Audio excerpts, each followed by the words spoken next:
Friends, good evening. Many people ask me, Captain, what the hell is going on in India? You know, the Wakf Board Act has been passed by Parliament. President has signed the assent and the act has become law. The BJP was able to carry the entire election, the entire case in the Lok Sabha as well as the Rajya Sabha. But as it happens in India, the opposition doesn't accept anything which is decided by Parliament. So they said, we're going to approach the Supreme Court. Fair enough.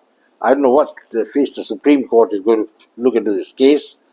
Ever since we have been hearing the cash for scam, which is going on in some of the cash being found in the judge's house of the Delhi High Court. I won't make any comment on it. But what's the fact is, the fact is the cash has been found. And yet the Supreme Court is going to sit like a, very righteous man and try and give a judgment on the Wakf Board and the law. Now, what is the Wakf law? And why are the people getting agitated about it? Everybody says that this was long overdue. The Wakf Act is basically an act to manage the properties owned by the Muslim religious groups all over India. I don't think there's any similar thing as in any other religion. The Hindus don't have it. And the Sikhs, of course, have it, but it's confined only to Punjab, that is the SGPC. They have nothing to do with Delhi and all that. And the Christians have got very little land in any case. But there's been a lot of oppositions. And Rahul Gandhi, as you know, is talking about a lot of nonsense. He said it's an attack on the Muslims. I don't know how it works out to be an attack on the Muslims. I mean, any law which you pass, tomorrow suppose you pass a law that you'll have a common civil code, it means an attack on the Muslims, is it? I mean, what happens to countries like America or France or Russia, where you can't go and have 4 wives or something like that? You have a common civil code and you bloody well follow that. But India, we had a very sad precedence because we had Pandit Jawaharlal Nehru, who brought in the law for the Hindus but didn't bring it for the Muslims. I mean, he gave no explanation for it, and I have not been able to understand what his thinking was. What was his planning? Why should he do such a thing? And he has not justified it anyway. But that's become like a, anchor around the Indian neck. And that is why anything you pass around the Muslims start protesting. They say you're taking over our rights, you're attacking our religion. I mean, how's that got to do with the religion and rights?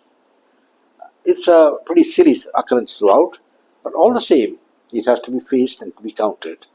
And basically, the fact remains that the Modi government is weak. I couldn't understand what's the problem with Narendra Modi, that he should be so weak.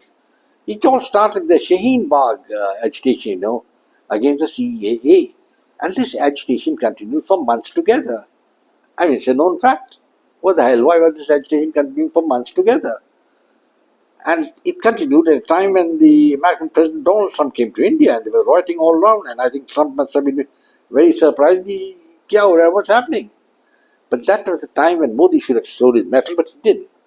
As I've repeatedly said, he's a man, he's a lion all right, but he's a useless person. If as a lion you can roar, but you can bite.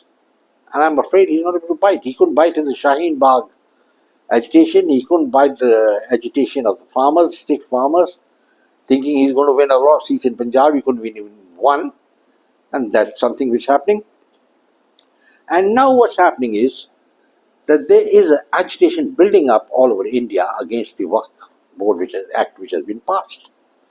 I think it's the right of a community or a political party to agitate, to bring to the fore or knowledge to the people that they don't agree with the act or something like that.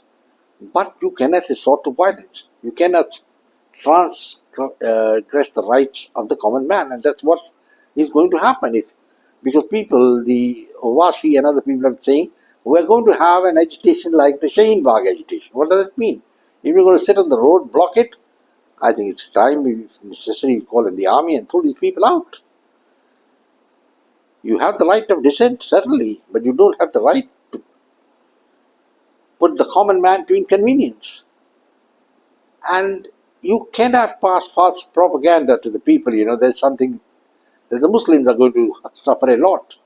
I think this act is really very good because it restricts certain rights which were not valid, which was not in consonance with democratic principles.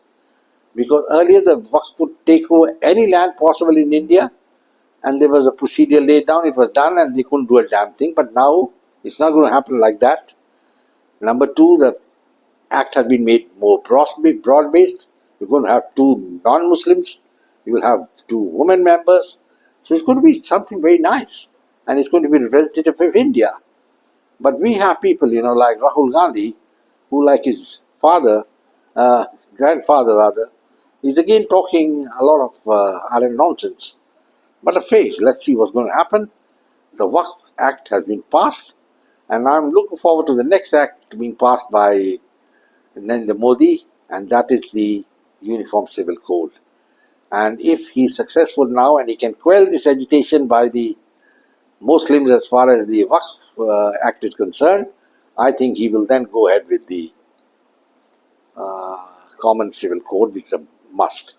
By the way, the Common Civil Code is one of the directive principles in the Constitution of India, and it very clearly says that it enjoins on the government of India to enact a common civil code for all people. Once it's there, I don't know why everybody should be sitting over it for 75 years and why Pandit Nehru didn't act on it a long time back.